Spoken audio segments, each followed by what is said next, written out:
बात का जिक्र किया उसने भड़कते हुए कि अंतिम संस्कार में शामिल होने का सभी को हक है, मेरे बेटे के जनाजे में मुझे शामिल नहीं होने दिया गया। ये बड़ी खबर आपको बता दें, अतीक अहमद इस वक्त पुलिस कस्टडी में है और पुलिस कस्टडी में उसने याचिका भी, एक एप्लीकेशन भी फॉरवर्ड की थी कोर्ट में कि उसे उसके बेटे असद के जनाजे में शामिल होने दिया जाए, लेकिन कानूनी दांवपेच के चलते वो अपने बेटे असद के जनाजे में शामिल नहीं हो पाया, जिसके बाद उसका गुस्सा सामने आया है और अतीक अहमद ने इस बात का जिक्र किया है कि जनाजे में शामिल होने का सभी का हक है।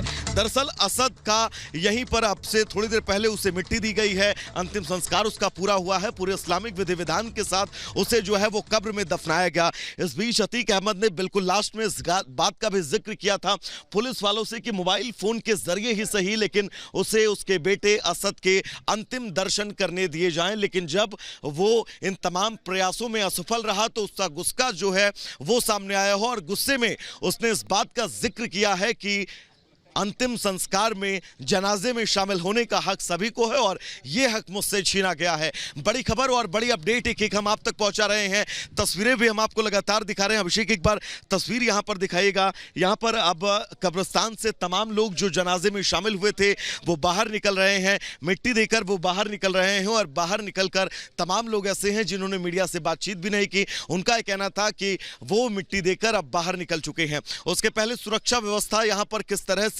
कई लेयर्स की गई थी, पैरामिलिट्री फोर्सेस की तैनाती, यहां पर पीएससी के तमाम जवान और उत्तर प्रदेश पुलिस की मुस्तैदी के बीच असद के शव को यहां पर झांसी से सीधा कब्रिस्तान लाया गया और कब्रिस्तान लाए जाने के बाद अब असद का शव मिट्टी में दफन कर दिया गया है। लोमस लगातार हमारे साथ जुड़े हुए हैं। लोमस, अब जो टीस है वो सामने आ रही है अतीक अहमद की, भड़कता हुआ दिखा है पुलिस वालों के ऊपर। बिल्कुल बिल्कुल वैभव, मैं आपको बता दूं कि प्रयागराज से बड़ी खबर निकल के सामने आ रही है। अब अतीक अहमद पूछताछ में चालाकी दिखाते हुए नजर आ रहा है। लगातार जिस तरीके से पूछताछ चल रही है उसमें केवल हाँ और ना में वो जवाब दे रहा है और लगातार ये गुहार लगा रहा है कि उसको वो मोबाइल दिखा दे जिस मोबाइल से साबरमती जेल से वो बात किया करता था, उसके बाद ही किसी सवालों का वो जवाब देगा।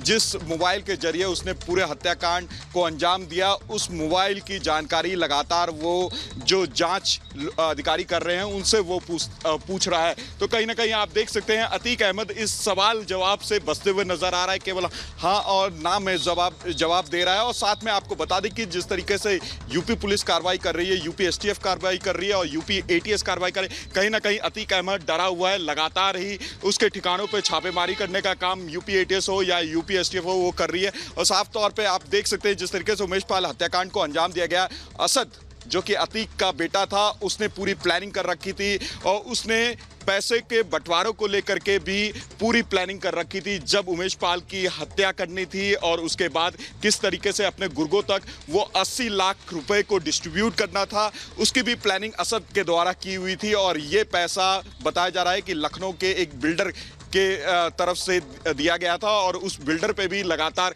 कार्रवाई जारी है और उससे भी पूछताछ की जा रही है। यूपी एसटीएफ की टीम उस बिल्डर से भी पूछताछ कर रही है और साथ ही लगातार जो इन्वेस्टिगेशन जारी है उसमें जो पूछताछ का क्रम जो क्वेश्चन अतीक अहमद से किए जा रहे हैं उसमें अतीक अहमद उन सवालों से बचते हुए नजर आ रहा है। पहले वो गिड़गिड़ाते हुए नजर आ रहा था लेकिन अब सवालों से बचते हुए नजर आ रहा है।